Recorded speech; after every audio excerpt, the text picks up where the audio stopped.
ni PBBM. Dito tayo, sunod, mga kababayan. Ano nga ba itong sunod? Eto na. Alam nyo, mga kababayan, eto na. Sara Duterte. Sara Duterte, mga kababayan, napuna ng netizen. Alam mo, sa totoo lang, Rodrigo, lahat ng pangalan Rodrigo, kriminal. Yung ibang Rodrigong nakilala ko, nakulong.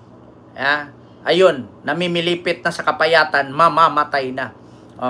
So ito mga kababayan, sunod, Sara Duterte, napuna ng netizen. Ano nga ba ito, mga kababayan? Si Sara Duterte, mga kababayan, mas marami pa ang international flight or trips kaysa kay PBBM. Ito mga kababayan. Basahin natin sa Pilipinas Today Post. Sabi dito, nabanggit sa press briefing ng Malacanang ngayong Miyerkules, August 20, na mas marami na umanong ang bansang napuntahan ni Vice President Sara Duterte kumpara kay Pangulong Ferdinand Marcos Jr. Kaya alam nyo, sa totoo lang, ngayong 2025, sa totoo lang mga kababayan, palitan na lang kaya natin itong pangalan, Sara the Explorer. Sa loob lamang ng ilang buwan ay halos 7 bansa nang napuntahan ng Vice President mula noong Marso nang maaresto ang kanyang ama na si dating Pangulong Duterte at ikulong sa International Criminal Court or ICC sa The Hague, Netherlands, kung saan siya madalas pumunta. Samantala, nasa halos 5 bansa pa lang ang bansang napuntahan ni Pangulong Marcos sa loob ng kalahating taon para sa kanyang mga state work visit. Kita ninyo, mga kababayan? Tanungin ko kayo, mga kababayan, nakasaad din po ba sa konstitusyon ng Pilipinas na ang Vice President magagala? Kung ang mga teacher, kung ang mga trabahante, yung mga worker, mga crew, mga teacher, mga empleyado sa gobyerno, kapag hindi ka pumasok 1, 2, 3 araw na walang tamang paalam, automatic awol ka. Automatic no work, no pay.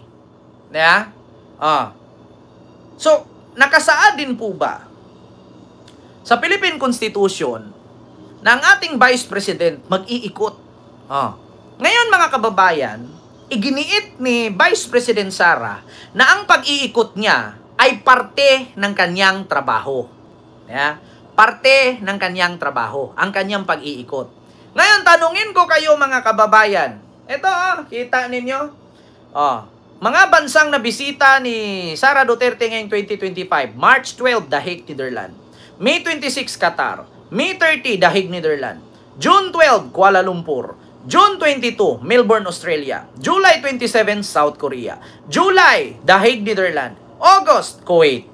August 18, Paris, France.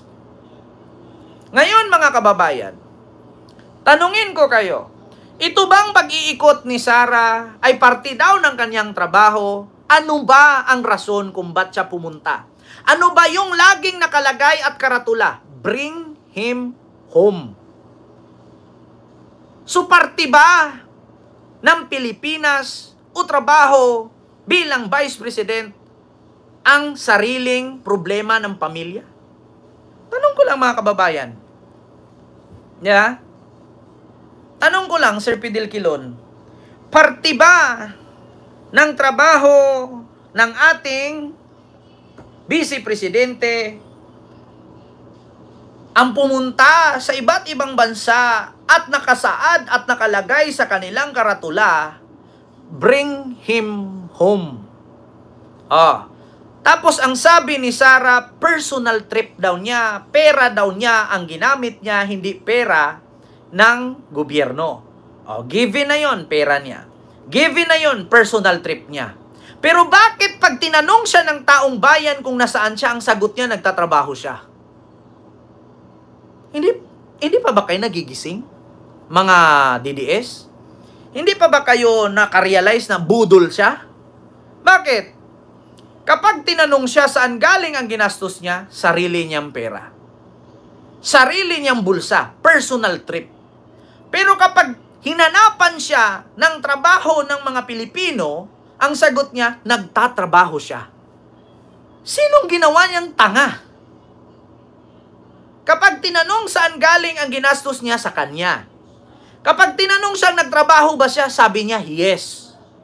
So, paano nangyari yun?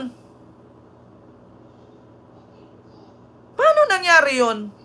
Pag tinanong kang nagtrabaho ka ba? Yes. Pag tinanong kang saan mo galing ang pinamasahe mo? Sarili kong pera. Paano nangyari yun? Tanong ko lang. Yeah? Tanong ko lang mga kababayan, bakit hindi pa yan tinanggal? Bakit hindi pa yan inawol? Yeah? Alam mo, Paul Morello, mas baliw ka. Bakit? Isa ka lang mo. Yeah? Tandaan mo, walang makakatalo sa DDS kasi ang mga DDS, bobo, tanga-tanga, uto-uto, inutil, hampas lupa, mahirap, pangit ang lahi.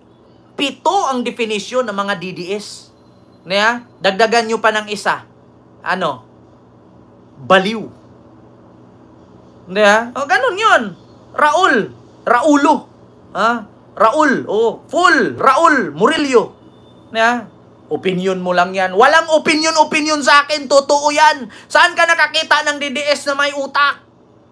Yeah. Walang opinion sa akin. Totoo yan. Literal yan. Saan ka nakakita ng DDS niya? Hindi makapal ang muka. Tignan mo si Harry Roque. Hindi invited. Inubos yung humba. Saan ka nakakita ng DDS na hindi makapal ang muka? Tignan mo si Sara. Vice President daw siya. Pero wala siyang ginawa. Diba? Saan ka nakakita ng DDS na hindi makapal ang muka?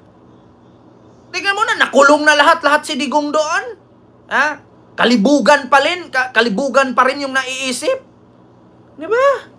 Ganun yun. Tingnan mo, nakulong ka na lahat. Ang iniisip mo, yung 13 kong girlfriend. Putang ina. Diba? Diyos ko, kapag na-real to ka, sasabihin mo, DDS ka ba? DDS lang naman, nagre-react ng ganyan sa akin. So, anong grupo ka? Kakamping ka? Walang kakamping na bubo mag-isip. Paul Murillo, walang kakamping na bubo mag-isip. O, tignan mo, sasabihin mo, bangag. O, sino ba yung madalas magsabing bangag? Di ba DDS na bubo? Yeah. Diyos mio, Marimar. Diyos ko, wala na, Murillo, hindi ko kailangan. Tignan natin picture mo, tignan natin. Tignan natin picture mo. Kung hindi ka ba DDS. Tignan natin, vlogs. Music, unboxing, putang ina, wala kang views. Tignan mo, walang kwenta yung channel mo. Bakit? Kita mo na, kumakanta ka, pangit na nga boses mo, pinipilit mo pang kumanta. Di ba? Kita. Diyos mio, Marimar. Tapos ipapangalan mo, Paul Morello. Tapos, hi, I'm Pablo Vlogs on my channel. Will find music, unbox and review contents. Putang ina. Paul Morello. Nag-vlogger ka pa, tas wala kang views. Tangina, 2 years ago, 94 views. Kita mo? Hindi ako natitrigger sa'yo. Putang ina naman, Morello. Kita mo yung mukha mo? Tapos nagcha-channel ka, wala ka namang views, tapos sabihin mo singer ka.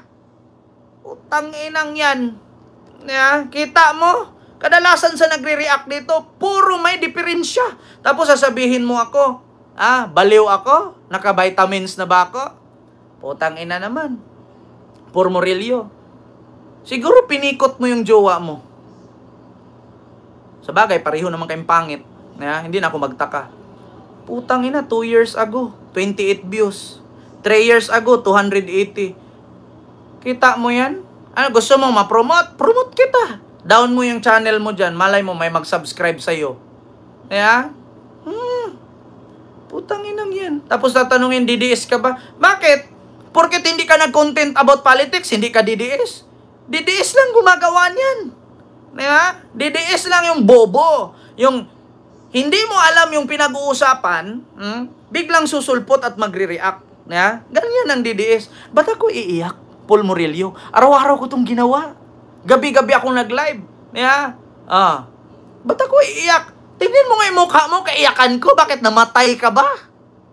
Diyos mio, Marimal, Paul Murillo, hindi ka dapat kaiyakan. Yeah? Iyakan mo yung sarili mo. Nagcha-channel ka, tas wala kang views.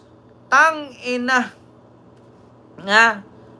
Yun lang, mga kababayan. Ito pa yung sunod natin pag-uusapan. Ito pa.